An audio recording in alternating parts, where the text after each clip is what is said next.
I will not leave by lows. I will hold to the cross. The greatest power you possess is your ability to choose. Join Lowe's Moore as he reveals how you can begin to maximize that power by exploring yourself on the deepest levels and committing to making lasting and positive changes. Get ready to achieve breakthroughs that will lead to accelerated growth and transformation because you are now tuned in to The Blueprint. Why the actions contradict the lamb. I'm fellowshipping when I'm with the fam. That's more relations, that's forming a phonic. Good evening. This is Lowe's Moore, and you are watching the Blueprint podcast. Again, what am I? You guys should already know this by now. I'm excited, right? I should be excited. I mean, I just celebrated 39 years of marriage to my beautiful wife. We got a chance to go away and celebrate. And, on Saturday, we celebrated our anniversary. On Sunday, we celebrated her birthday. I mean, it was a double whammy, right? But it was awesome, right? And so, yeah, I've been really just kind of moving around, right? And I got some exciting news. My granddaughter today, right? My granddaughter, Hartley. I think she's about 9 months now, and our daughter called us, FaceTimed us, and she was excited. And there was little Hartley walking to the camera, man. I mean, taking them first steps, right? Taking them first steps. We got to see it on camera. It was amazing, man. It was amazing to see.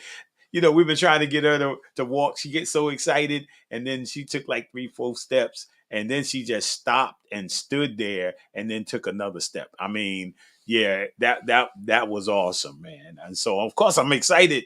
My granddaughter just took off and started walking. We knew it was going to happen, right? Sooner than later, because she just seen her brother running around, her brother talking and moving around and climbing steps. Man, she literally climbed steps, right? Like right away. I'm like, man, look up, and she was up the steps. So so this is an exciting day, man. When you see your children or your grandchildren growing and taking steps. Just amazing.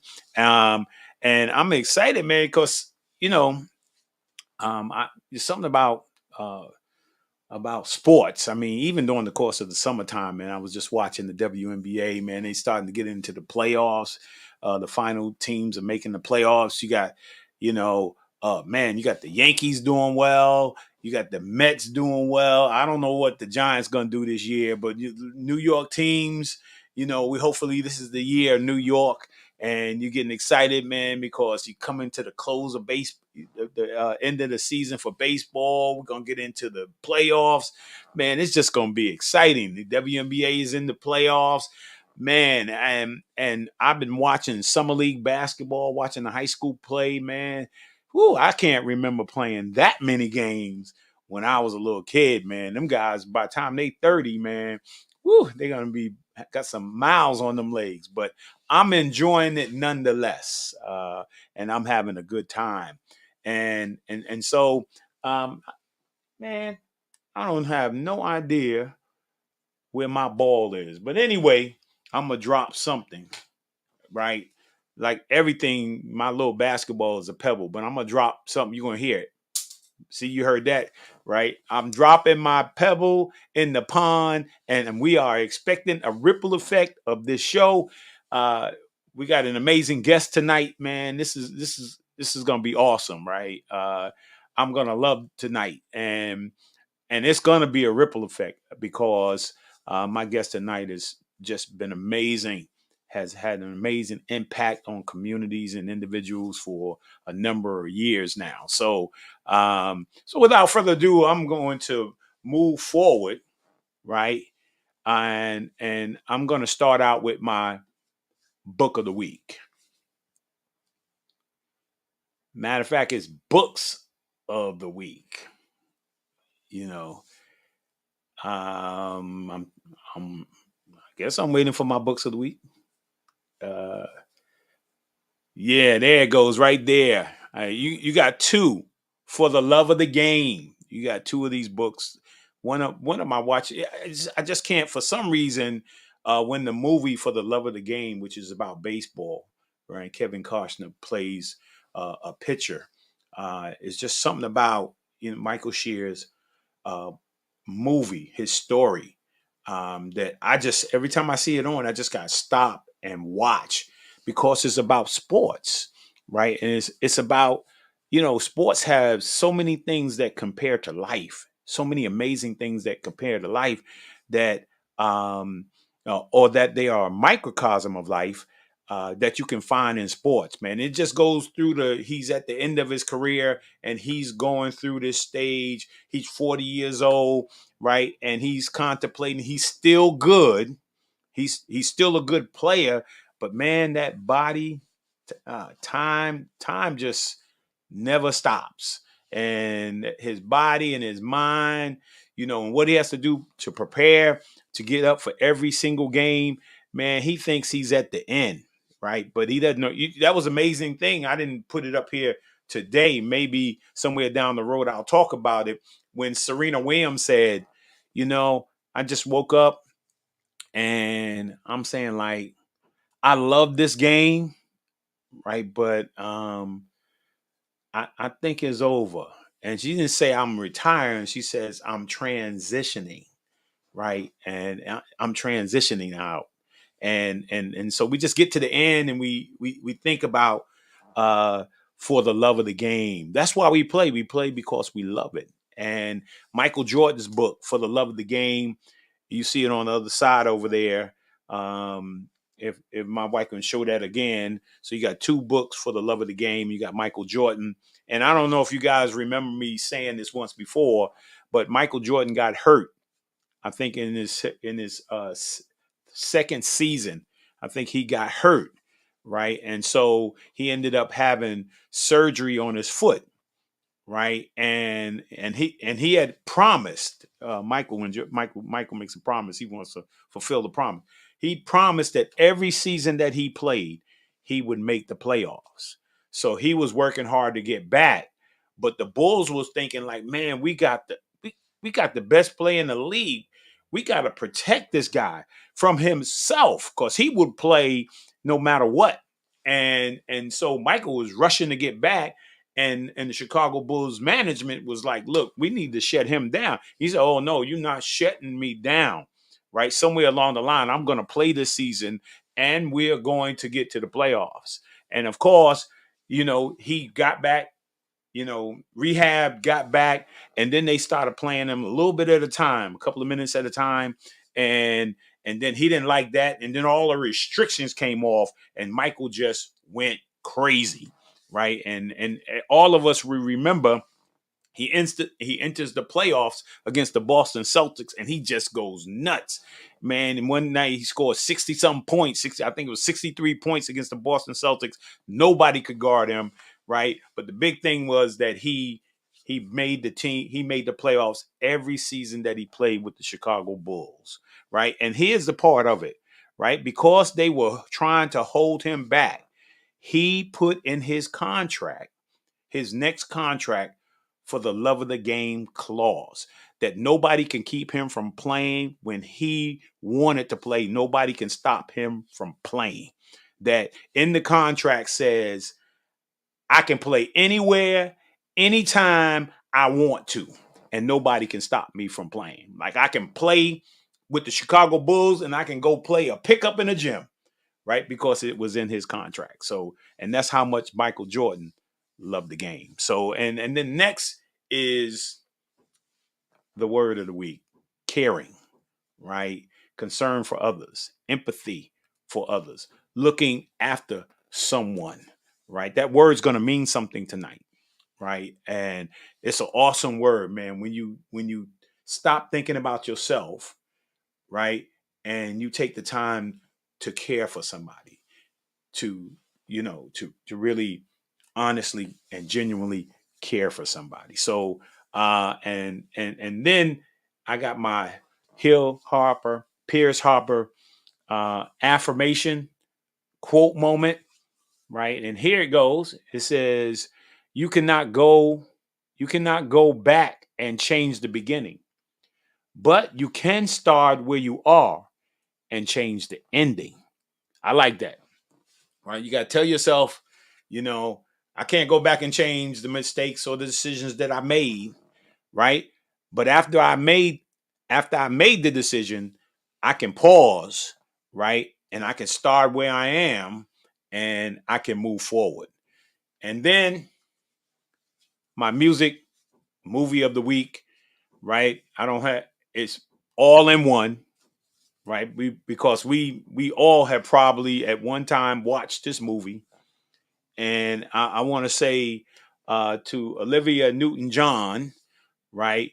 I wanted to say to rest in peace, right? And we all remember Grease, John Travolta, and Olivia Newton-John. Man, just a great movie. Number one, great music. Man, I don't know. I don't think I know any high school, right? Even Mount Vernon High School did Grease. I mean, you're talking about a black community, right? But every community does Grease. I mean, even my son, while in college, I think he participated in on the stage in Greece. Man, we all remember that. Even Queen Latifah was in a version of Greece. Just a wonderful movie, man. Just a movie that you can enjoy. Kids growing up thinking they cool, right? And then notwithstanding the test of time. And then finally, right? Finally, we have um, we finally have a shout out to Tommy Guest, right? Tommy was supposed to be on, um, you know, uh, one of my guests on the show. Gifted young man from the Boys and Girls Club, gifted from the Denzel Washington uh, School of Arts, and just gifted, just an amazing young man. I mean, last week he ended up losing his mom. Yesterday they had the funeral, and we just want to give a shout out to him. Um, just a very amazing, humble, and sensitive young man.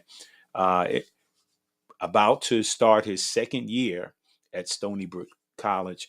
Amazing musician, looking to be an engineer in the future, and so we shout out Tommy today. So let's continue to move forward. Um, next week, here's what's coming on the blueprint, right? Um, well, my wife is reminding me that Losey didn't play in Greece, right? But he played in Hairspray. But even my Vernon did Hairspray and did Grease. And then some of our young men that used to hang out with my daughters, Andre and the boys, they used to come over because that's where I first seen those guys at. They were doing Grease. And actually, I'm trying to think of the young man. What's the young man name? Rodney. Yeah, Rodney. Rodney and Dre used to come over and they used to sing all the Disney songs and all those things. And actually, Rodney played Danny in Grease at Mount Vernon High School, right? So I mean, that's just an awesome. That's just a awesome play, awesome movie, awesome play. I mean, if you love, was it John Travolta in was it Dance Fever?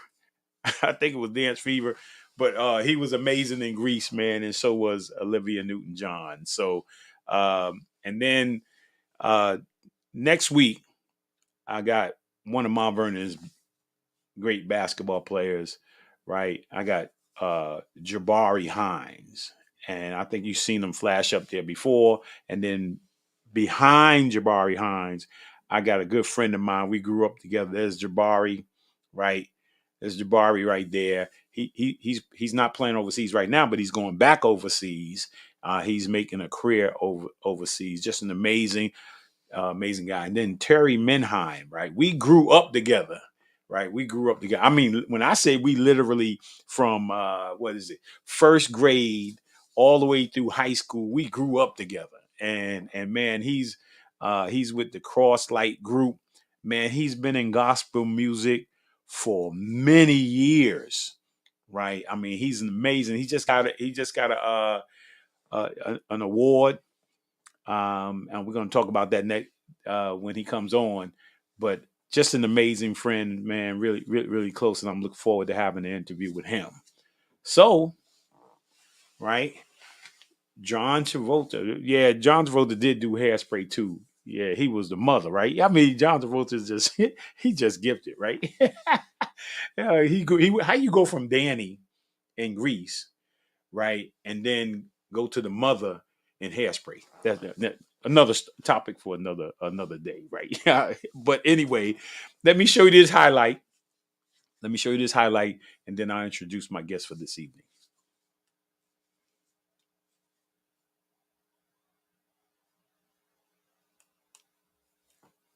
Mm-mm-mm.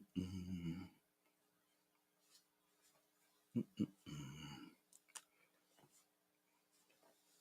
You got. The mission of Backyard Sports is to bring sports and recreation to those that don't have traditional access, and that includes children with special needs, with cognitive and behavioral challenges, and also with those children and families that don't have resources to provide for those recreational opportunities. Everyone should be part of the Backyard Sports community because everyone can bond together and be happy and have fun. Backyard Sports has provided an opportunity for a lot of our parents and our kids to be connected to the community in a way that maybe they haven't been before. My life would have definitely been different if I didn't go through Backyard Sports. An organization like Backyard Sports and what they provide goes so much further beyond just the interaction with youth right now. Our main raison d'etre is to use what goes on in the playing field to impact the life off of the playing field. The young people who engage with these activities now would go on to be leaders in their communities, and that pays itself forward. I feel like Backyard Sports has really helped me to just find the good in things. It made me appreciate life.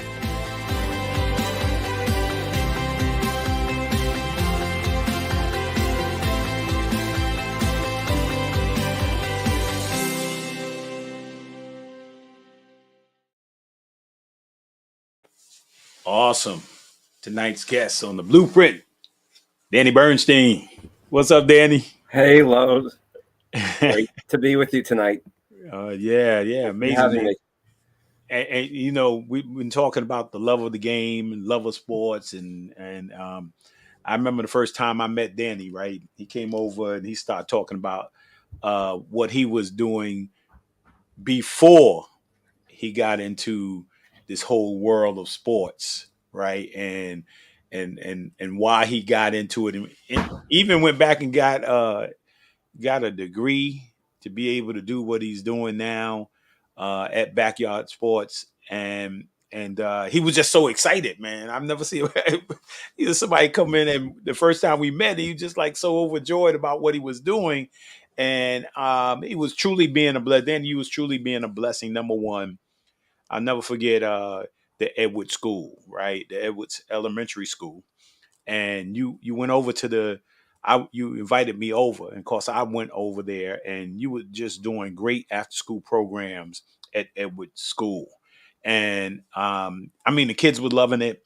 And the amazing thing was that you had, young people, and this is what, the bridging of the gap, right? And you had young kids coming from other communities, Right. Like Scarsdale, coming over, volunteering, right, to spend afternoons, working with kids in Mount Vernon, right? And it was just awesome, and it was so crazy because by the time we connected, right, because we were trying to develop a partnership between the Boys and Girls Club and Edward School, right? And getting kids somehow to attend the Boys and Girls Club. Yep.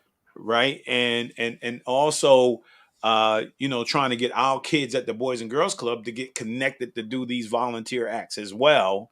Right. And I just had a great time. Let me just say that, man, it was just a great experience. And then we became partners, right, at the Boys and Girls Club. And Danny came in and provided in our after school program, and sometimes in the evening, he provided volleyball, right? Volleyball, soccer, basketball at the Boys and Girls Club of Mount Vernon, man. And I want to say thank you, man, from the bottom of my heart, man. And welcome to the Blueprint. Oh, it is awesome to be here at Lowe's, and let's just we'll keep this moment just very brief. We're gonna call this mutual admiration, because as much as you say I greeted you with this enthusiasm, you fed it to me, and I think our relationship, which has been over maybe close to 14 to 15 years now, has been brought together because of this love of game, which I think we both have, but more importantly, where this love can go. I love the fact that in your introduction you talked about positive ripples. Yes. And isn't that what we do as teachers and coaches? We just want to plant those seeds. You're not going to win every game, and you can't measure your success in the moment, but it's what happens when the game is over. Right. Where does that experience take the kids? Right. And that's which we have to nurture. And sports is the best laboratory to do it, because you don't have to explain it to them. It doesn't become a social citizen project. It just happens. And that's one of the nicest things I think about the Boys and Girls Club. It's just this incubator of positive collisions and moments which kids take. And you're the perfect example, man. I'm right. I mean, you were a kid there, and you came back because those lessons were so overpowering. Right. And and when we're little, when we are young and participating in sports, we just see the playing aspect of it. Right. We don't see the things that ultimately the game will teach us. No. Well, you got to turn into a person with gray hair. Right. Then you start seeing the big picture. Yes, that's true. That's true. And so, I think I'm gonna go a little bit different than I normally start. So I want to start off with a curiosity conversation with you, because we are just talking about these integral things that sports gives us. So I want to show this. This is another word of the week called sportsmanship. Right. And hopefully people will see that picture and recognize what happened maybe just a couple of weeks ago. I want to show the video, and then I want to have a curiosity conversation about the integral parts of sports that we see beyond just playing the playing field. Or let's see that video. Little League players showing some big-time sportsmanship at the World Series in Texas. All right, so check this out. This is Tulsa taking on Texas in the regional championship right here. Oh, my gosh. The batter, Isaiah Jarvis, took a pitch to the face, knocking off his helmet. Jarvis was able to shake off the hit. Made his way to first, but it's what happened after that. But he noticed the opposing team's pitcher was truly distraught over the bad pitch. So there he is, drops his helmet. He walks to the mound and gives the pitcher a hug. He reportedly told the pitcher he was, quote, doing just great. Texas went on to win the game, but Jarvis's sportsmanship won over the crowd. You can see he's so upset that he hit the other player. I mean, sometimes it's intentional. That was clearly not intentional, and the the young man really feels bad and about the coach could be heard saying, it's going to be okay. Look at me, it's going to be all right. I love that. Those parents know that they're raising. That's what I was exactly what I was about to say. I'm glad a good young man, because he could have taken off his helmet and he could have charged them out. For what you see on TV and gotten angry and fight back, defend yourself and all that. And the fact that he did that and just said, "Hey, man, I'm good. It's all good." I think it's great. I do too. I love that. Man, you've been there before. I didn't give anybody a hug when I got hit in the head. I've been hit in the head before. I was not thinking about giving anybody a hug. I didn't either. Playing softball. Better man than me. I got a guard to put on my helmet or the mask after that. Yeah, so that was just a very special moment. They remind us as sometimes sports can be ugly. Right. But that just brings us back to why we play sports. So talk a little bit No, about. it's the magic, and obviously this is a recent clip. So none of the remarks here have been rehearsed or rehashed because I heard about the story. It's the first time I saw the clip, and my immediate takeaways as we peel the onion away on this one is that's why we love sports, because sports is not scripted. This wasn't by design. This was an organic and authentic action on the part of another person. And everybody was there to view it and understand that this person saw the game as it being larger than himself. Not that he saw it in himself and his teammate, but the fact that he was able to see it in an opponent in a big moment is absolutely incredible. Yeah. So no, but my takeaway from this though is, so this is one of those videos which went viral. All right, and so we're all there to see and talk about. But I am there to tell you, and this, Lowe's, this stuff goes on hundreds, if not thousands of times a day in everyday play. And this is where coaches and teachers become so important, because instead of getting wrapped up in the game or the score, we need teachers and coaches and practitioners to be out there to pick up on all these little micro things that are going on during games. And these are the lessons which we need to rehash and teach, because this is exactly the power of what sports can do. Yeah, and because it was sometimes we can get in this mindset today, is that we want to win at all costs. Yeah. I mean, like in AAU, right? In AAU, sometimes people can actually put somebody in, you're supposed to be 10 and under, and you put somebody who's 11 and under. The cheating that goes on. And I would, when I first came back home and I was working for the recreation department, so I was responsible for the playgrounds, and I was responsible to go over and supervise baseball, starting with the junior minor league, so forth and so on. And I can tell you, man, it wasn't pretty. I mean, kids didn't even know how to play, but the parents were screaming at the umpire, right? Screaming at the umpire like it's like the world championship for the Yankees. And it was really a sad time, right? It was really a sad time watching that going out there and trying to tell parents like that you should what's the name, man? You should stop screaming at the umpire. Stop screaming at your kids. Stop interfering with the process of development. Yes, and just let the coach. Because the managers are not professional. No, the umpires are not professional. Right. Right. Let the game be the great teacher. Let the experience be the great teacher. Right. Because for some reason, when all of a sudden we put a score to something, and there are people around witnessing the score, we forget all the other things, all the transformative things that were going on. And and this has a lot to do with the birth of backyard sports, because the name backyard sports talks about those things which we did as kids a generation ago in our own backyards and our own schoolyards, where we weren't programmed by leagues, we weren't supervised and witnessed by parents, but we were doing this on our own.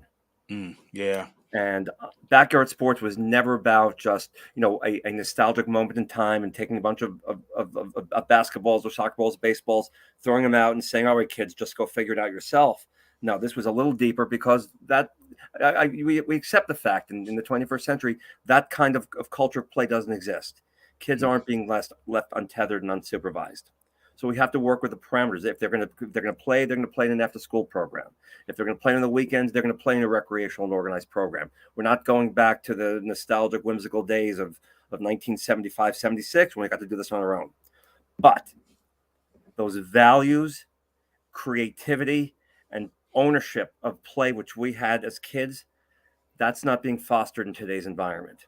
And as adults, this is where it is incumbent upon us, and this is why backyard sports was created, to be a practitioner of those values, to give the kids confidence, to give the kids the ability to dust themselves up, not be given a red card or a yellow card by an official or anything like that. Let them figure it out for themselves. And that is the theater in which we've been trying to operate in backyard sports, using teacher coaches to really teach and create and embellish this power of play, which you and I are going to talk about tonight. Yeah, and I just remember going into what was unique for me in my experience in coming up in the Boys and Girls Club, and then eventually becoming the executive director and the executive director of development, was to keep those values, the things, we had when you came into the Boys Club, there were banners up all around the lobby of colleges, right? And then at the bottom of it had a name of a former member that attended that college. And so then we would say, oh, I'm going to go to that school there, and I'm going to go to that school there, which was before we started playing in the game room, before we started playing in the gym, playing volleyball and basketball and all these things. We learned other things that were important, which is number one, education was important, attitude was important, character was important. And if you didn't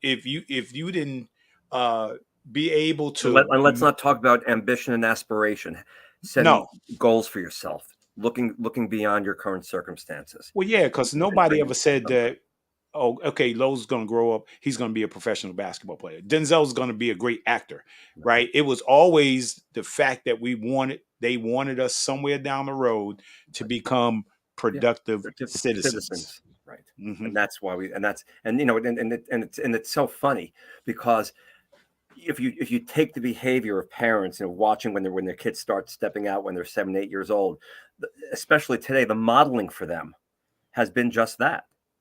It's the bad behavior which they witness coming into this. So they're distracted, and they're not bad people. They've just been detoured by the messaging that's out there now. Right. But at some point, the parents realize when the kids are 16, 17 years old, and they're not going to be scholarship athletes. They're not going to be playing basketball. You pick the school, UMass, Stony Brook, Tufts, wherever. They're going to go beyond it. They're going to study, and they're going to become good citizens. And that's when the parents realize that, that's what I want. I want my child to become a good citizen.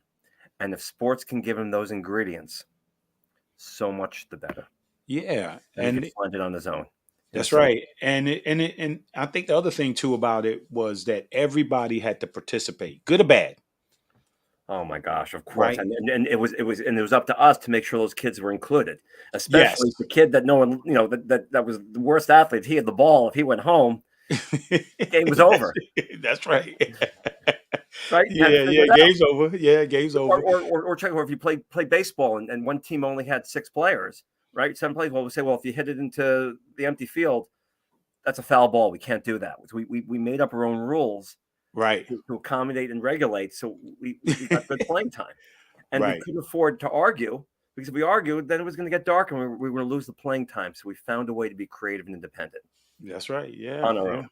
Yeah, and I think the other thing you said was that it had to be constructive.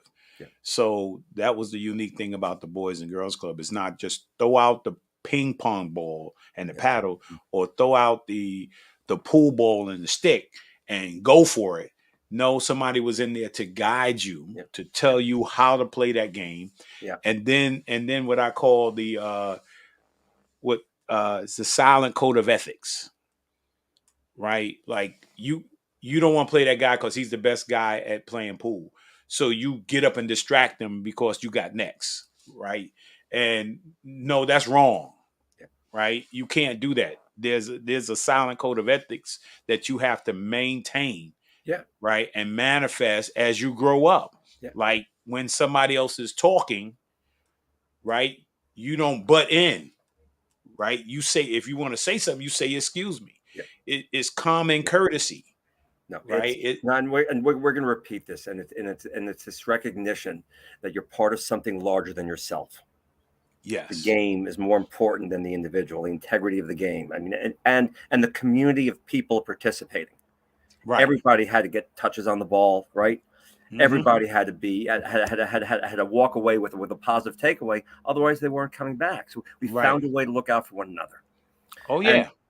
And you know, and it's something you mentioned about the club, because yes, there were mentors there to guide you, but you were also in a mixed environment of different level athletes, and there were kids there who had more talent at the time. Mm-hmm. And you know what? They didn't throw it around. That's right. They became leaders. They became guides.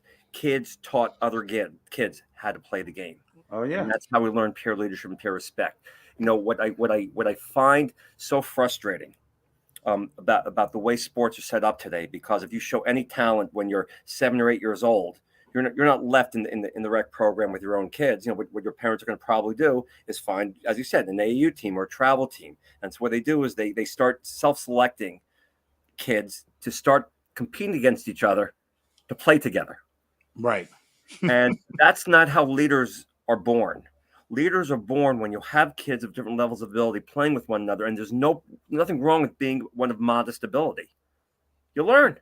Yeah, you and do. a person with ability, they get to be humble, and they get to feel good about themselves, and they gain confidence. There's nothing wrong with being the strongest player, but this idea of just always plucking kids and pushing them up, they're never going to be confident. You go to a high school game, you see kids, when a kid does well, the first person he's going to look at is his parents or his coach. That's right. Sort of affirmation.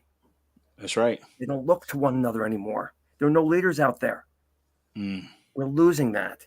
And so again, when they go back to this idea of the backyard, this nostalgic way, it's not about just turning the clock back. It's about bringing those values back, which are so important to creating the citizens, and we need them more than ever. Yeah. To leave tomorrow. Yeah, and we need to have a deeper conversation about in terms of coaching and mentoring today. Because everybody's trying to find the Ben Gordon. I coach that person. And all those kind of things. It's about self. It's not about the game. It's not about the individual. It's the personal plaudits. I heard this. I can't remember where I heard it. It might have been at Manhattanville. I went back there to get my degree in physical education. I remember that you was finishing up. Yeah, I was finishing up, and the first thing the director, the first night she asked us, "How many of you here are here to become coaches, and how many of you here are here to become teachers?" And I would say the room was kind of 50-50, because a lot of people going back to their masters just so they could get their pedagogical pedigree, so they could bump up their pay scale in their schools. Right. And she said the most impressive thing that stuck. She said, "Tonight, I want you to know, and just hear it from me, we're all teachers.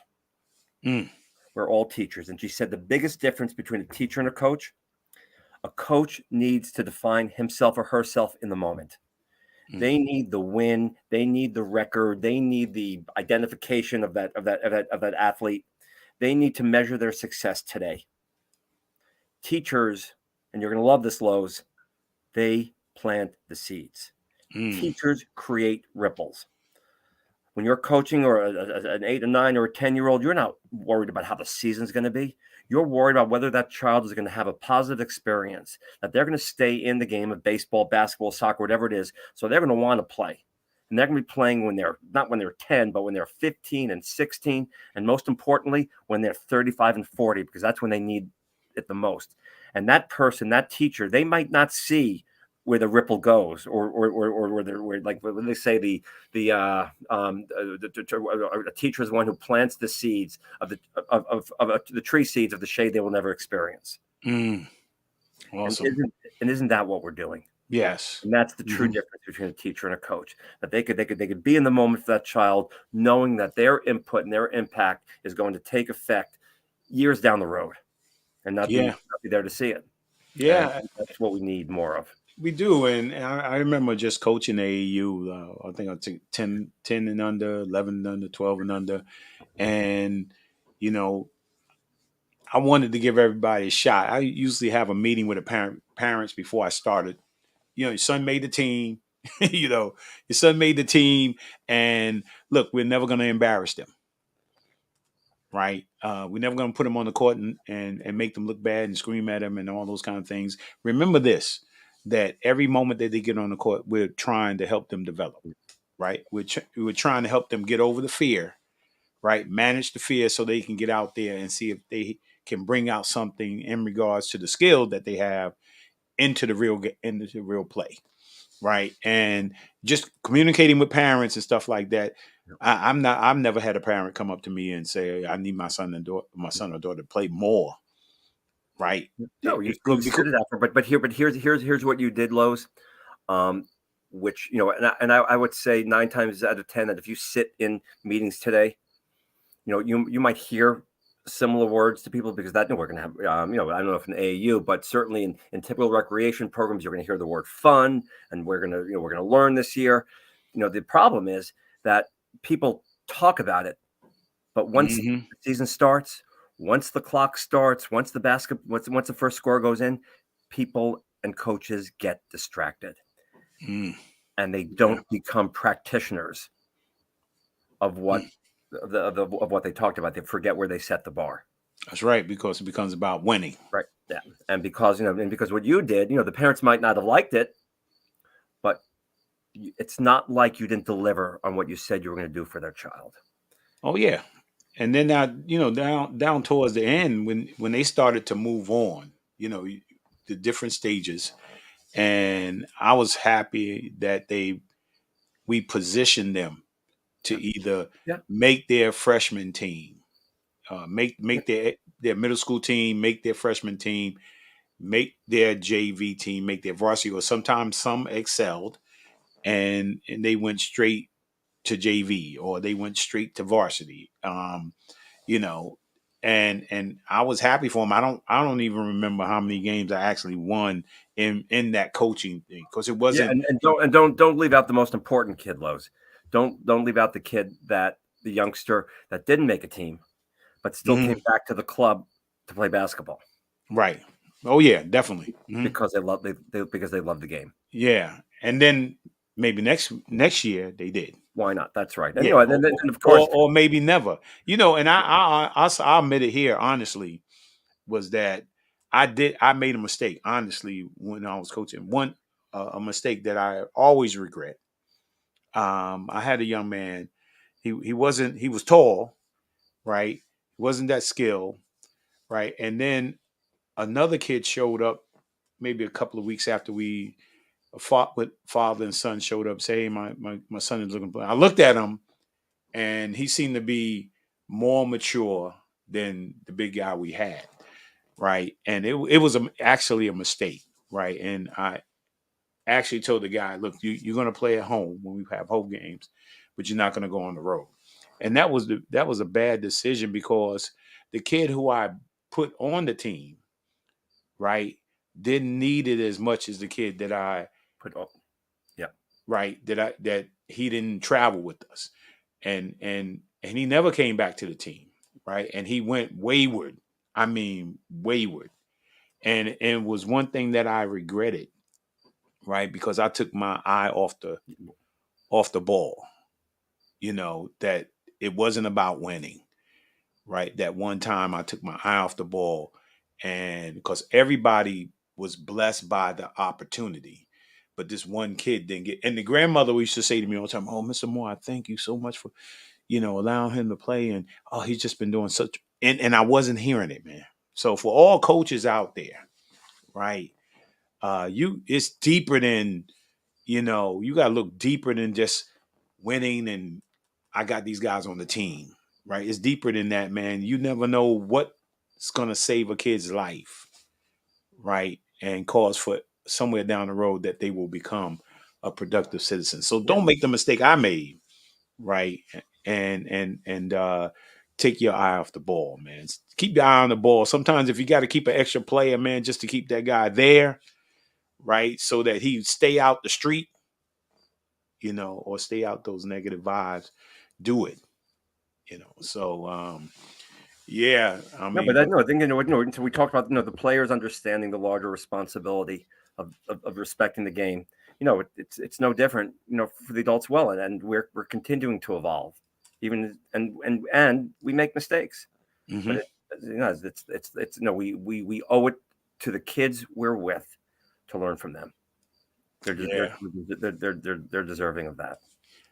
Yeah. And so as we transition out, I'm going to tell you this final thing in terms of sportsmanship, this curiosity conversation on sportsmanship and how, sportsmanship is just not about sports, right? It happens in schools, it happens in family, it happens in business, having good sportsmanship, all those things that we see in sports that young man did for that pitcher, right, was what we need to do in everyday life. We need to be considerate that people have feelings, and that people get hurt. So here's my final. I was a little kid. It was my first time, kind of playing basketball. I wasn't very good. I had talent, but I wasn't good, you know. But the coach used to put out the biggest awards. He used to purchase the biggest awards before the season, right? And he used to place him in the Boys and Girls Club, you know. And man, we come in and we see those trophies standing like, oh man, I want that big one right there, and I didn't, everybody, I want that big one. Everybody's like, I wanted that big trophy right there.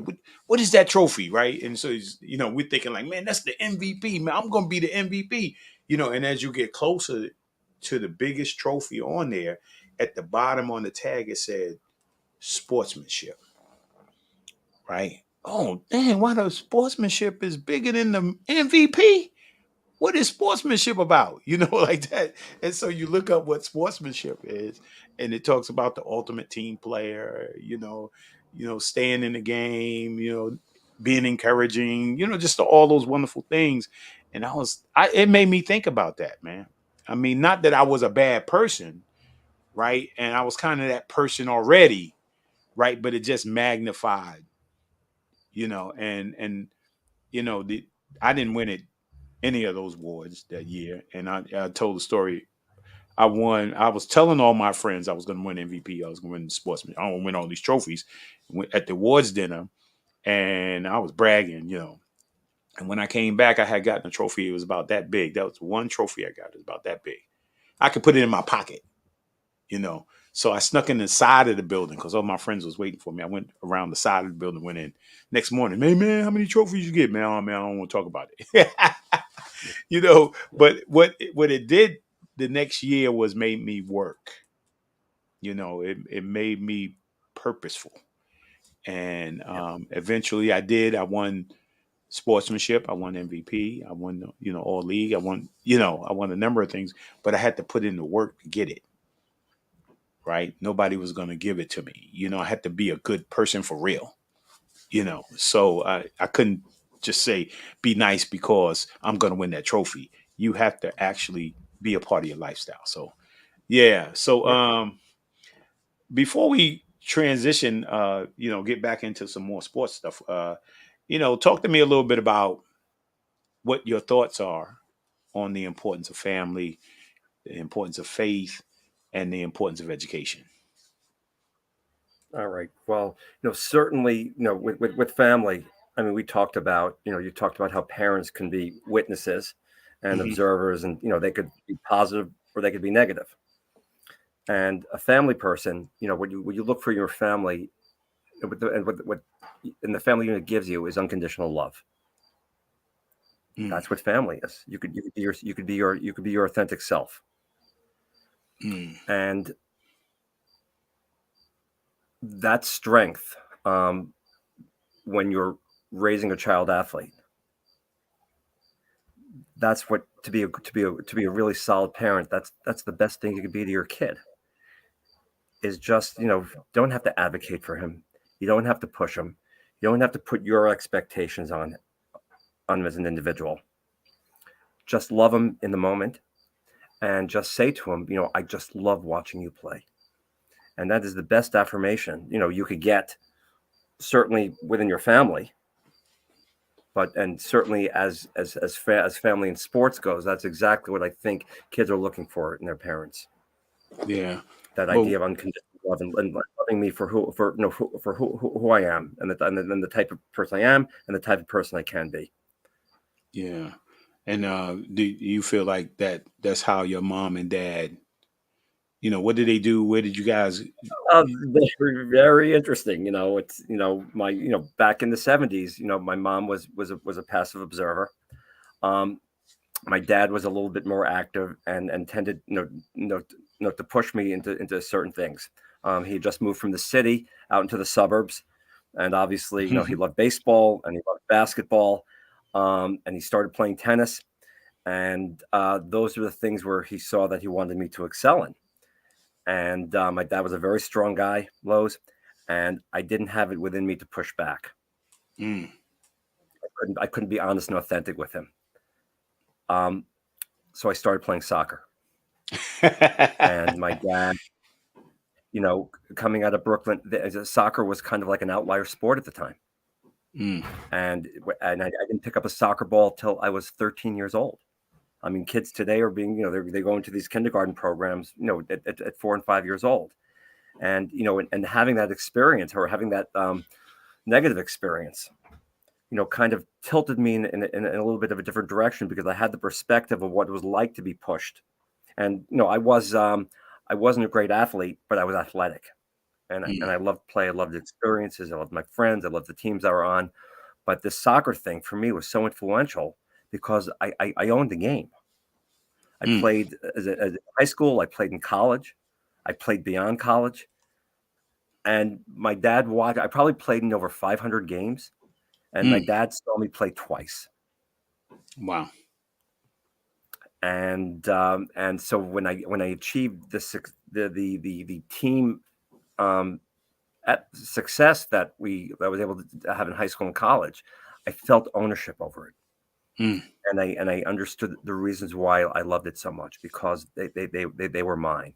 And that type of family relationship was very pivotal in how I started framing up backyard sports, because it really made me appreciate the power of individual childhood experiences on the control and love of game. Yeah. So I didn't mean this to be a shrink session, but no, because people need to know. And certainly with no regrets of how I was formed, because as parents, look, you do the best possible job, and there's no handbook for it. You get caught up in it. Yeah. And for me, I was in the long run, I was the beneficiary of having this tilted experience as a kid. Yeah, and so talk a little bit about what you call your executive director back there. I mean, talk about your executive director and the kids. Talk a little bit about the yeah. I grew up in the tri-state area. And I got married when I was 32 years old, but in my previous career, I was a salesperson. I worked in a family clothing business, and I would travel all over the country. And I was in Omaha, Nebraska, making a sales call. And a friend of mine from college who knew my wife said, if you ever get to Omaha and you want to meet a girl who is going to be a doctor, I've got a number for you. We didn't have, we didn't go on no cell phones. Look up, no cell phones, and we couldn't investigate. There was no profile. You just had to take the plunge, right? And I married a woman I met my wife, and we ended up dating long distance, and I moved a woman from the Midwest to New York. And so because she really was from the outside, and she had, for lack of a better word, Midwestern values, this also helped frame, my attitude towards sports as an adult, because she didn't grow up in this frenetic, frantic world. Well, she grew up with Nebraska football, and that was big. But Nebraska football was larger than life, and it was a community event. Right. And your team was celebrated. It wasn't that the individuals were celebrated, or it wasn't that there was a it wasn't that there was this corrupt platform to get the kids to play Nebraska football at the time. No, they were large. They were grain-fed kids, and but they had Midwestern values when they entered the program, and there was something very, very special about that. Well, and so. Go ahead. I'm sorry. No, so I'm just so having that outside perspective also helped me, frame, my outlook towards sports. And it also helped me frame my outlook towards my own children. Because having someone from New York and someone from the outside raising your kids, you just didn't do it with a knee jerk. You just didn't, it's a dangerous world out there. You really have to be on guard. So it wasn't so much a push as it was raising our kids was kind of like a shared experience with them. And we'd let them scrape their knees a little bit. Yeah.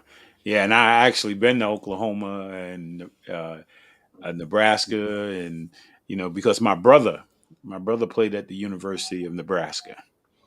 My brother Curtis. Right. Yeah. Yes. He played 2 years there. Yeah. A corn husker. Yeah. and the Bible Belt. That's the other part of it is the Bible Belt. Yeah. Yeah.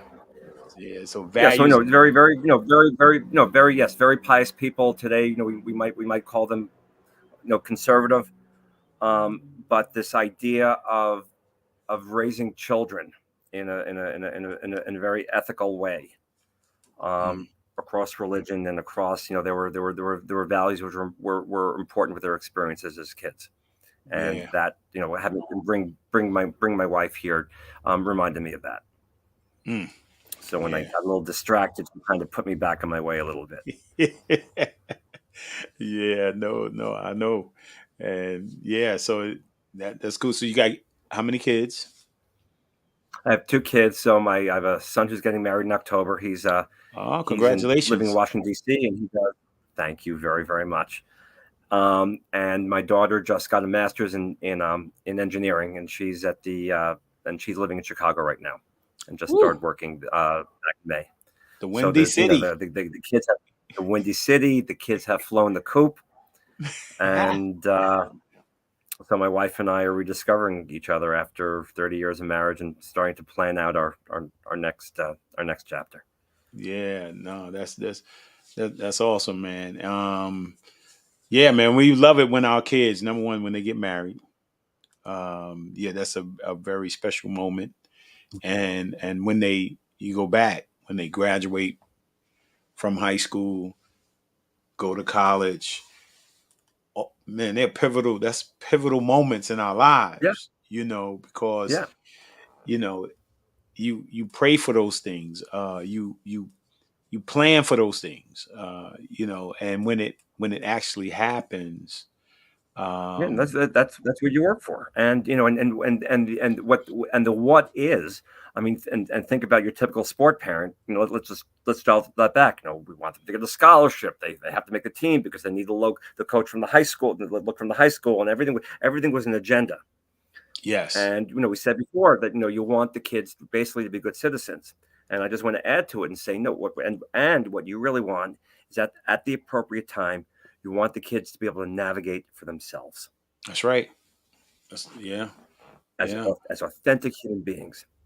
Yeah. And that's so just to pivot the conversation back to sports and play. That's what sports and play is about, isn't it? Isn't that? That's right. Yeah. Well, I mean, it's this thinking, it's this idea of getting to it on your own, as you said. So when they reach that part in their life where they could start flapping their wings, they're going to carry themselves, and you'll be able to let them go. Yes. And you know what? The thing is, everybody, I don't care who it is, everybody recreates. Most of us won't play, or a lot of kids don't play organized sports. A lot of kids play organized sports. Yeah. But when you little, you're going through, you're trying everything. Yeah. So you're gonna, even if it's in the backyard throwing a baseball or throwing a football or kicking a ball. Yeah. And so all of us all of us are trying at some stage of our lives, whether we become good at it or not, we're gonna play. Yeah. We're gonna play in the backyard. So and then so when I got some pictures here, backyard sports. We're gonna show some pictures here, right? We're just showing like some of the things that go on in backyard sports. So talk about there's 2 aspects. There's a few aspects to backyard sports. Yeah. Right. It's backyard sports. Right. And then it's backyard sports cares. Right. right? And then there's backyard sports that's interjected into its own separate entity, but is interjected into youth organizations, schools. Talk a little bit about that. Right. Okay. So with backyard sports, we do two things. The first is backyard sports, which is a corporation, and that's why I always had a very, very difficult time with it with the messaging, because if you're a corporation, people are paying you a fee, right? Mm-hmm. Well, there's that idea. Well, if I'm paying you a fee, what am I getting from it? Mm-hmm. And the idea is, well, I want to see my son develop. I want to see my daughter get better in baseball or basketball. And for us, the heart and soul of backyard sports was all this messaging, all this philosophical talk, which we've been spending time with for the past 30 minutes. That's the kind of organization I wanted to build. And we want to make it competitive. We want kids to understand about winning and losing. You play to win games. Mm-hmm. You don't prepare to lose. You have the result. What do you do with it? And so what we do with backyard sports is we host our own programs in basketball, football, and soccer. And then what we do is we partner with recreation departments. We partner with agencies. We do preschool programming. We do after-school programming. And the idea is to create safe places where kids can play. And we have wonderful partnerships throughout Westchester County. Yes. And that's what backyard sports does. So what we do is we teach the strength of play, which goes between the lines, which follows the kids outside the lines. Right. And I'm sorry. And I was thinking, like, when I went to visit Edward School, right, one of the reasons I visited Edward School was with the hope that you guys were there for the kids. Right. I guess from kindergarten to sixth grade. Fifth grade. They're sixth. Malvern schools are sixth grade now. K through Right. 6. But before I think it was fifth grade, and the Yeah. question is, or sixth grade. And now that they're no longer in the program, what are they going to do next? So it helped them make a transition into a place like the Boys and Girls Club, YMCA, right? You were helping with that transition, right? Which was very, very powerful. And some of these organizations or schools don't have after school programs, and there's no way for them to get to a youth agency, right? There's no way to get there, right, to participate in after school sports, and the school doesn't have after school programs. So you guys became the after school program in the school. You've given me my segue. So so if you look at Westchester County is a geographic entity of proximity. Of social proximity, economic proximity, and also ability proximity. So in other words, you have multi socioeconomic areas like White Plains, Yonkers, and New Rochelle, where you have areas of abundance and you have areas of need. You have areas such as Rye, which border on Portchester. So you have areas of abundance, again, bordering on under-resourced neighborhoods. And all this stuff is very, very close. Mm-hmm. So look at New Rochelle, for example. So you have the north side and south side. So in the north side schools, after school, those kids are going to be taken care of. Those kids, they're either the PTA is going to have funds available to either bring providers in, or those parents are going to be able to send their kids for after school play. On the south side of New Rochelle, that ain't happening. Right. So even within the community, there's inequity of resources. Right. And I recognize this. And I know that the thing which I really always believe is that no kid, because don't forget, when we played, there were no fees. I mean, if you had to pony up the Little League fee or the booster basketball fee, it wasn't pay for play. You were either doing it on your own or the fees were very modest because you weren't going anywhere. Right. But today, because the athletic community depends on resources and it's a pay for play model, those kids on the south end of New Rochelle are being denied opportunity because of their socioeconomic circumstance. And that was antithetical to what I thought backyard sports was about. So we started bringing programming into these underserved areas. We started working with White Plains, New Rochelle, Mount Vernon, Portchester, the Carver Center. We started working with Frank Williams at the White Plains Youth Bureau. I started working with Rick Wright at the Mount Vernon Recreation Department. Right. And as I saw that these programs, they just started taking off like wildfire because no one was filling that void. You might have an AAU or a soccer club which will go in and do a couple of clinics or programs, but what's their goal? Their goal is to identify athletes for their own use. They're not looking into to serve and support the community. So when I realized that there was a need for this and that need was growing, we decided to start Backyard Sports Cares, which is a 501c3, which is a not-for-profit solely dedicated to bringing sports to children from under-resourced communities. And along the way, when people thought that we had a heartbeat and we were doing this compassionately, we were asked by special need families to start running program for special needs. And so Backyard Sports Cares serves all the underserved communities in Westchester County, plus children on the spectrum. And that's how we separate the two organizations. But here's where the magic happens, because sports was never designed to be played in a vacuum. I mean, sports was always meant to not limit your opportunities for social growth, but expand your opportunities for growth. And for a kid on the autism spectrum, just to be playing with other kids on the autism spectrum and a 40 or 50-year-old dad or coach, that wasn't giving them the social dynamic which they needed to be truly successful in sports.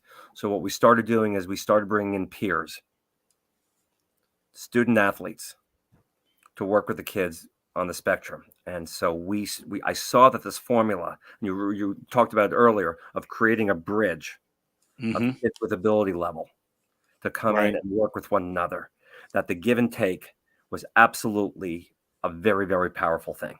Yes.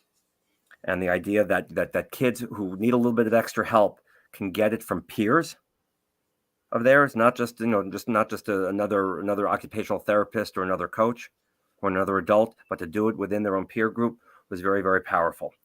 And they benefited, and more importantly, the parents benefited.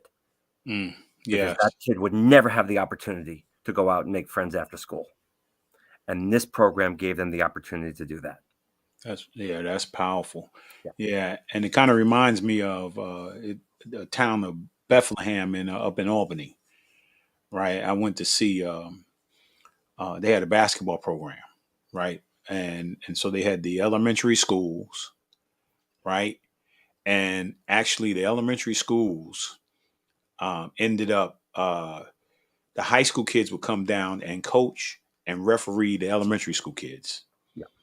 I mean, the junior high school would come down and referee the elementary school kids and coach the elementary school kids. And then the high school kids would come down and referee and coach the middle school kids.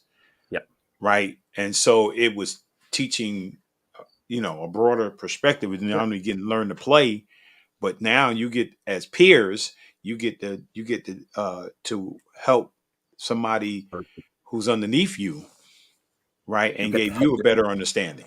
Lowe's, you use sports to create community. Isn't that what community does? Doesn't the community take care of itself? Oh yeah, definitely. And look, and do you remember our first volleyball program? Yes. Do you remember who ran the program? Yeah, the high school coach. The high school from where? Scarsdale. The high school coach and Mount Vernon High School. And Mount Vernon. It was Taishi Campbell who just coincidentally, that's why we love this place so much, teaches at Edward Williams. Right. Yeah. She's a third grade teacher there. Her close friend in the volleyball community was Anne-Marie Nee, the coach at Scarsdale. What they do? They got kids on Tuesday night play volleyball with the kids. Looks like you freezing up a little bit there. Oh, No. now you good now? Yeah, Yeah. got you now. So they brought their volleyball players in. It wasn't a question of two coaches taking over the program. It was the coaches basically they brought the volleyballs. Right. The Scarsdale coach, the Mount Vernon coach, the players came and they worked together with the little kids at the Boys and Girls Club. At the boys and not just the little kids. Yeah, they worked and the older kids as well, and the teenagers too. Yeah, and So and that that was never in the script. We thought, no, maybe we'll give the kids some exposure to volleyball because not. But look what look what sports was able to do. That's what we're talking about. That's when you talk about the power of play, it's always the unscripted stuff. It's always the ancillary stuff, which tells on, and that is like to me it remains the quintessential perfect backyard sports cares program, where we use sports as a way to create energy between areas of socioeconomic difference and bring it together through play. Yeah, I mean that's awesome too, and remember that this is interactive. So if you got any comments or questions, man, please don't hesitate to put them up. And I was just with Kimberly Crawford yesterday at a wedding, and she asked me about she said, hey, a guy by the name of Danny Bernstein. I was like, Danny's my man. You know Danny Bernstein? Yeah, I was like, yeah, we've been part of this for and you're doing something at her school, right? Yeah. Can't make this stuff up. Yeah. She's like, hi, Danny. You see her right there? Yeah. She's saying hi to you now. She said he's an incredible human being. Wow. Yeah, you can't make it up. When your past is gonna catch up with you, right? Yeah. Yeah, that's true. Yeah. Hi, Kimberly. Going this week. Yeah, that's my youngest daughter's godmom. Unbelievable. How long have you known her? Wow, we went to church together for about I don't know 30 years now. Yeah, Kimberly's awesome herself, man. She's an amazing human being. Yeah. Yeah. So we do a program with our schools. We do you talk about AU basketball. Well, we do a travel soccer program in the spring. Yeah. And we call it travel because I want the kids. I don't know if I could say this word on a podcast, but when you think of travel today, you think of uniforms, you think of coaches. It's like the sexy version of soccer as opposed to just kind of doing it in right.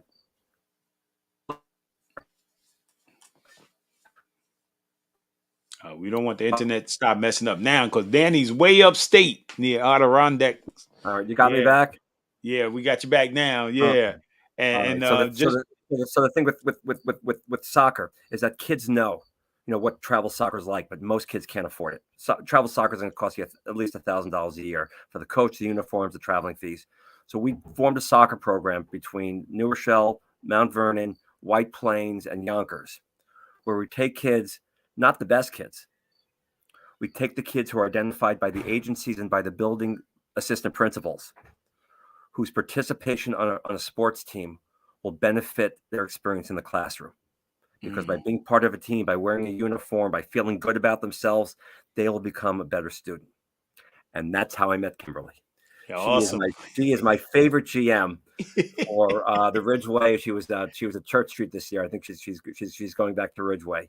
But she bought into this program hook, line, and sinker, and she became the best sponsor for it. And she found those kids and those coaches who would benefit from the experience of playing soccer in a program like this.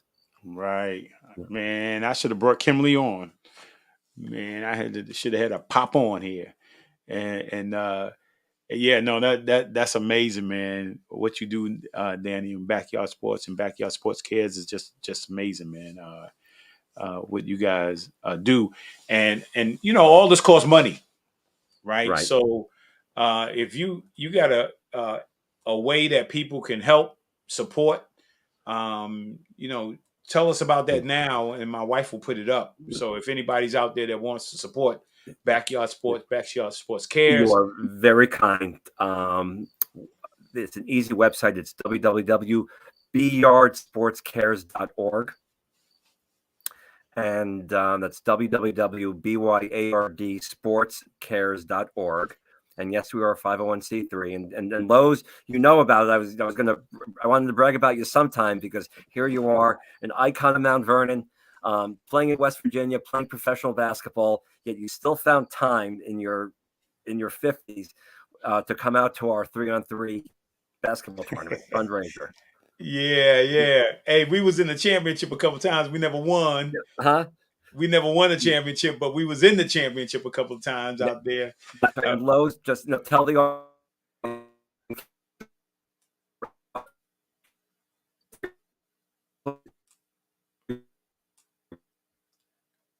we're having some little technical difficulties here. No, you might have to sit back. I think the closer you get to your phone, the more it mess up. So say it again. What you was just saying. No, I was saying that that you were living proof that the most important game that you're playing in, regardless of professional or college or high school career, you were the most competitive, but you were also the most positively spirited, and there we are. Yeah. So to all those parents out there, I'm telling you again, you want your kids not to peak out when they're 14 years old. You want them to be playing the game in their 40s and 50s because life is tough and life is challenging. And you need this outlet more than anything in the world. And you got to have a positive experience when you're a kid to be able to turn back to that sport when you're later in life. Yeah. And then you had a lot of people show up at the Knicks practice facility. Earl the Pearl Monroe. You got Earl the Pearl Monroe there. That's one of my favorite basketball all time. You got Donovan Mitchell Sr. there and his daughter. Yeah. There at the Arena 2. We've been at the Knicks facility. We were at Pace College. We were at Westchester County Center. We had some fun. And then here's another curiosity. Nobody knows about this, but talk about Gaga Ball, man. You got to talk about Gaga Ball. All right, Gaga is awesome, and unfortunately, I know I'm a sports philosopher, but for some reason, so dodgeball was kind of taken off the menu of things which kids are allowed to do in physical education, playing stuff like that. But and I can understand it, the targeting, the elimination of kids, but the truth is, kids love dodgeball, and they love it. And one of those things which they don't mind sitting around waiting for the next game. They could do it for hours. Well, Gaga Ball is like dodgeball. Gaga Ball is one of those games you're put in a. Do you have that picture back where you're like in a little mini wooden arena either indoors or in a public playground, and you're with a 7-inch little like a mini volleyball, but it's made of it's a gopher ball, so it's made of a styrofoam, and basically you put anywhere between 10 and 20 kids in this arena, and you slap the ball on the ground, and you try to hit people. Hey, remember, Danny's all the way upstate near the Adirondacks. I'm glad he came on today. All right, back. You got me. I got you. Yeah. So, hey, show that picture again of Gaga Ball. They actually used to come to the Boys and Girls Club. So there's a Gaga pin. Build it every time. Yeah, we play it once or twice a week, and it's one of those things where kids of all different levels of ability, boys and girls, kids of different ages can all play together, and they don't need an adult doing it for them. They take themselves out of the arena. They self-regulate themselves. They love it. It doesn't necessarily reward the most physical. It rewards just the lucky and the wily ones. But it's one of those things that kids will do for hours. That's right. Yeah. And we played dodgeball at the club with the little softballs. Scatterball. Yeah. Mr. Johnson Scatterball. That's right. We create Scatterball, man.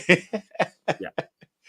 Oh, man. Hey, look, and Danny's talking about something that backyard. Well, so those who had a backyard, I mean, it doesn't. Yeah. But we use wherever we were to play.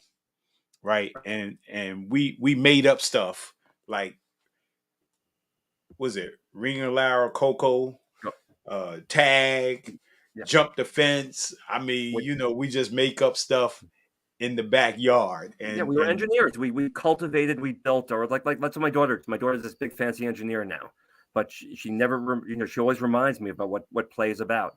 You have the resources around you and you make it work. Yeah, you make it work. and you don't ever have to stop playing. Yeah.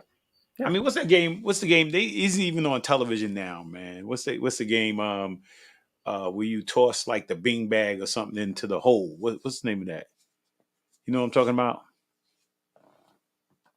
I know my wife will tell me what that game is. Cornhole. It's on ESPN. Huh? Cornhole. What's you know what? You stand back and you toss the ball on the board. Say what is cornhole? Yeah. Now, it's games like that. Simple. Yeah, simple games. Family gets out there. We're competitive. Yeah, of course we are. And we have fun, man. You know, I always say, before I get off the show, I always talk about, hey, next week, enjoy your life. Have fun, right? And everybody, we got 2 cornhole boards here, right? And when all the kids come over, Dad, come on out, man. You come on out there. You ain't no good, So, but enjoy life, have fun. Get out the house. I mean, and enjoy it, man, because that's what really sports, recreation, and play is all about. I mean, so yeah, and it never stops. No, it doesn't stop. Yeah. It does not stop. My brothers are still bowling, man. They think they can bowl, right? They always like, oh, bowling, And the funny thing is about my brothers, I got one bowling ball, right?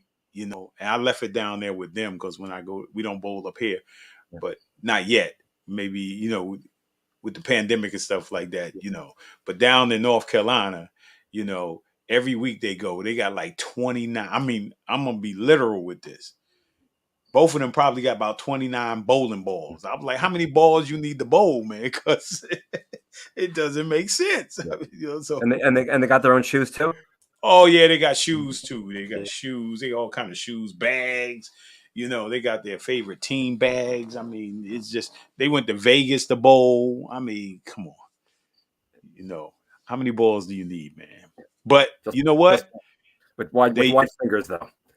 Yeah, but you know what? It's fun. I mean, they found something because they used to play basketball and football, and now they move on in life. You keep playing. Yeah. Right. Keep playing. Don't stop playing because that's when you get old. When you stop playing. That's when you get old. That's right. Yeah. So, yeah. So tell us about what you're doing up there. What you said, the Adirondacks. We my wife is not from the New York area. I've been coming up here since I was a little boy, and when I brought my wife up here to visit, she fell in love with it because the mountains and the lake here remind her of when she used to visit Colorado. So she always had a liking up here. And there's a camp across the lake from us where she works as the camp doctor during the summer, and I go over and I help out on the weekends when I'm up here. Mm-hmm. And you talk about playing that.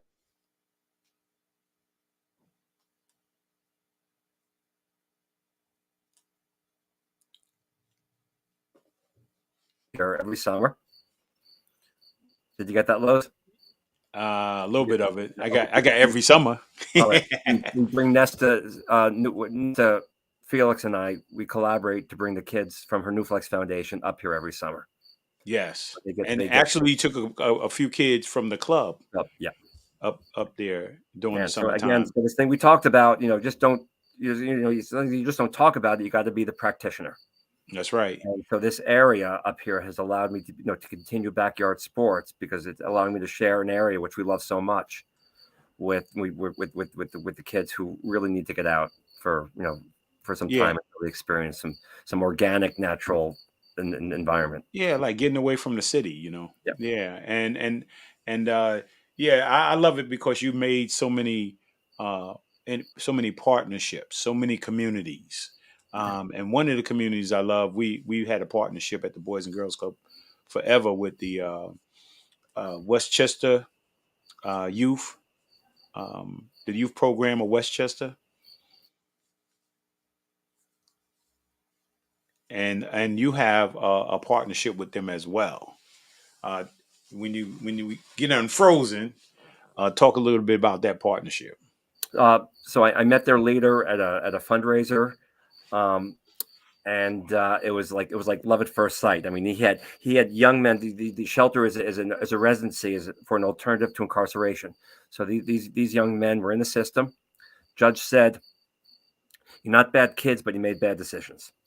And if I leave you in jail, you're going to turn into criminals." So they created this residency in Westchester. It's run today by Joanne Dunn and her program director is Jordan Cormier. They are absolute angels who understand the need of the mission of the organization to give kids a second chance. And they do it with love, and they do it with compassion, and they do it with leadership, and that's exactly what they do. But it's a small residence. It's right behind. It's on Fulton Avenue, right behind the Underdome. And the one thing they didn't have is they didn't have recreation. Mm-hmm. So it was kind of like, I joke, it was like this Reese's moment of chocolate and peanut butter coming together. And right. So that's what we started to do. We started to bring in recreation to these young men. They're pretty much between the ages of 19 and 20.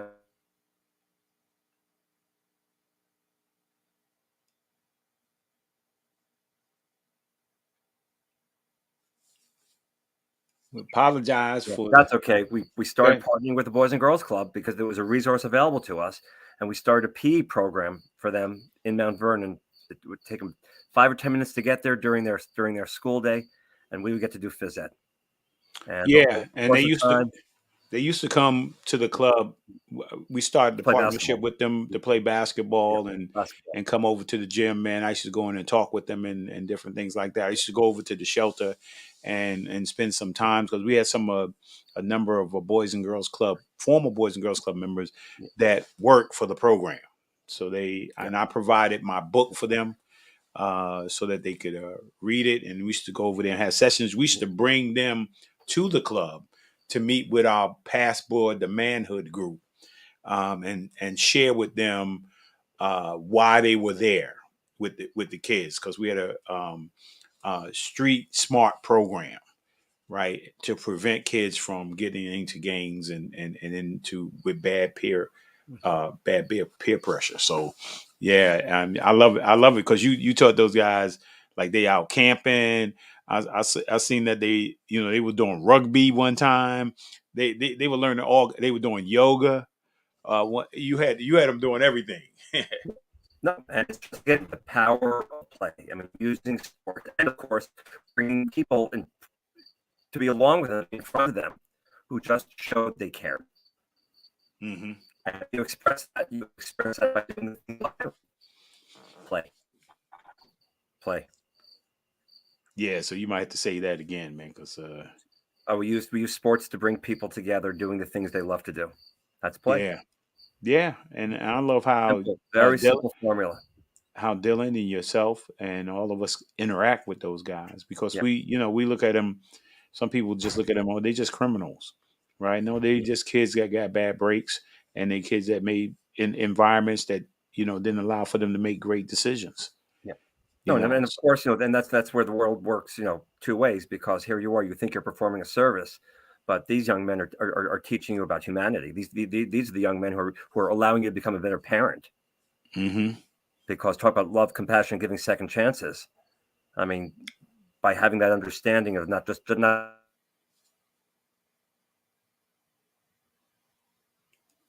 Yeah, and why Danny's he's freezing a little bit from where he is, but the Westchester Youth Program, Youth Shelter, the Westchester Youth Shelter.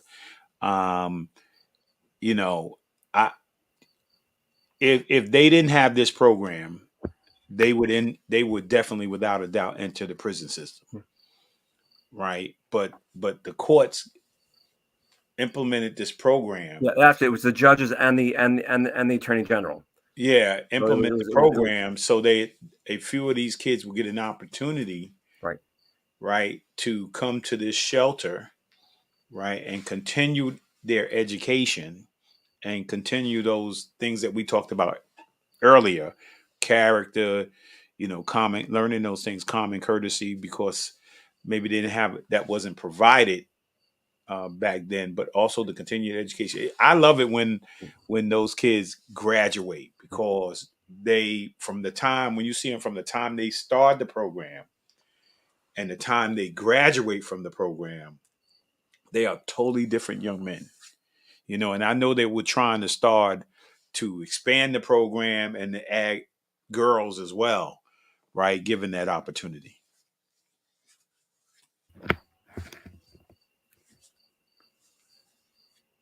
So Danny, yeah, man, I mean, it looks like the darker it gets out there, the worse the internet gets. But I want to say thank you, man. I was looking forward to this. Lowe's, we've been doing this together. I mean, I feel like I was just sitting in your office, looking across the table, and this is what we've been doing for so many years, and it's just so great to be able to do this with you once again. And yes. I always look forward to our time together, and I'm very grateful, and I'm very grateful for it.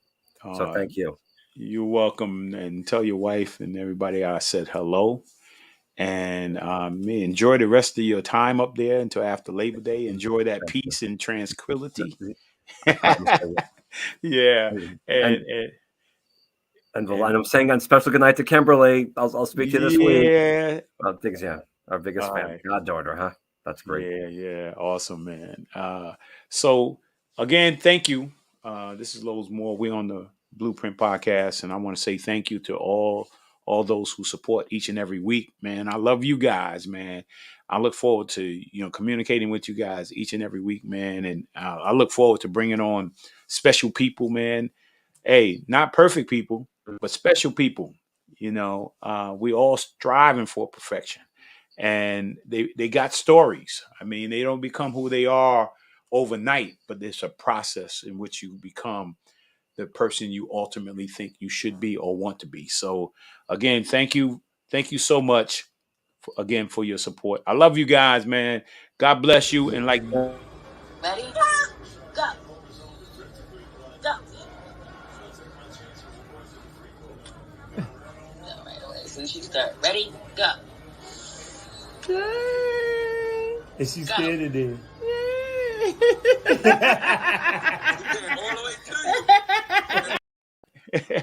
Yeah, thank you. I love that. Awesome. So Danny, thank you, and God bless everybody out there. I love you, and I look forward to seeing you next week. We really hope you enjoyed this episode of Lowe's Moore, the Blueprint Podcast. Stay connected and follow us at our website, www.lowesmore.com. That's LOWESMOORE.com. You can also join the discussion on Twitter at Lowe's Moore and on Facebook at Lowe's Moore Jr. As always, thank you for pushing your mindset towards a better reality. This concludes the most thought-provoking portion of your day. Don't forget to like and subscribe to this podcast to stay fully up to date with everything we're up to. Until next time, be kind to yourself and each other. What they teach is a joke, I ain't buying it like I'm broke. Insufficient funds for insignificant.